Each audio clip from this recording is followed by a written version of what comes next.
தமிழகத்தில் எங்கும் இல்லாமல் வேலூரில் மட்டும் அமைந்துள்ள நவ சாய்பாபா திருக்கோவிலில் 2வது கும்பாபிஷேக திருவிழா இந்தியா முழுவதும் இருந்து ஆயிரக்கணக்கான பக்தர்கள் பங்கேற்றனர். வேலூர் மாவட்டம் அணைக்கட்டு தாலுகா பள்ளிகொண்டா டோல்கேட் அடுத்து உள்ள கந்தநேரி காணிப்பாக்கம் என்ற இடத்தில் சென்ற 2012ஆம் ஆண்டு சுமார் 2.5 ஏக்கர் பரப்பளவில் நவசாய்பாபா மந்திர் என்ற சாய்பாபா ஆலயம் அமைக்கப்பட்டது. சித்தாதூர் ஸ்ரீ குமாதமன் அருள் பெற்ற ஸ்ரீ விலாஸ்பதி அம்மா அவர்களால் அமைக்கப்பெற்ற இந்த ஆலயம் நவகிரக பரிகார ஸ்தலமாக அமைந்துள்ளது.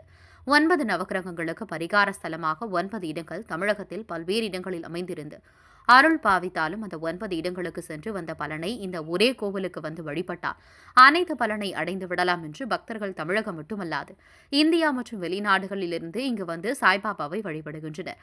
மேலும் சிருஷ்டி கடவுளான பிரம்மா இங்கு பெண் உருவத்திலும் பிள்ளையார் மற்றும் அனுமன் ஒரு சேர அமைந்துள்ளது இந்த ஆலயத்தின் மிகப்பெரிய சிறப்பாகும். புகழ்மிக்க இந்த ஆலயத்தின் 2வது கும்பாபிஷேக விழா இன்று பிரம்மாண்டமாக நடைபெற்று ஆலயத்தில் உள்ள நவ சாய்பாபாவிற்கும் புனித நீர் ஊற்றப்பட்டு கும்பாபிஷேகம் இனிதே நடைபெற்றது. பக்தர்கள் சாய் மந்திரங்களை ஓதிய வண்ணம் இறைவனை வழிபட்டனர். நிகழ்ச்சியினை Sarvajeeva Seva managing trustee G Balaji மற்றும் ரவி உடன் நவசாய் பக்தர்கள் சிறப்பாக நடத்தினர். ஆலயத்துக்கு வந்த அனைவருக்கும் அறுசுவை விருந்து வழங்கப்பட்டது. வேலூர் மாவட்ட செய்தியாளர் ராஜேஸ்வரன்.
இன்னைக்கு 12 வருஷம் கம்ப்ளீட் ஆகி நாங்கள் கும்பாபிஷேகம் பண்ணியிருக்கோம். ஸோ 2012 ஆரம்பித்தோம். இது ஆரம்பித்தோன்னு சொல்லக்கூடாது, பாபா ஆரம்பித்தார். நாங்கள்லாம் யந்திரங்க அவ்வளோதான் எங்களை யூஸ் பண்ணி பாபா இந்த கோயிலை கட்டினார் 2012 2012 இப்போ 12 வருஷம் ஆனதுனால ஃபஸ்ட்டு கும்பாபிஷேகம் முடிஞ்சு இது செகண்ட் கும்பாபிஷேகம். ஸோ இது எப்படி உருவாக்கினா பாபா ஒரு நவகிரக பரிகார ஸ்தலமாக ஆரம்பித்தார் இதை. ஸோ நம்ம நம்ம நவகிரகத்தில் இருக்கிற குறைங்களெல்லாம் நிவர்த்தி செய்கிறதுக்கு இதை ஆரம்பித்தார். ஸோ ஒரே இடத்துல நம்ம எல்லா பாபா நவகிரக ரூபத்தில் உட்காந்து பரிகாரம் பண்ணுறாரு.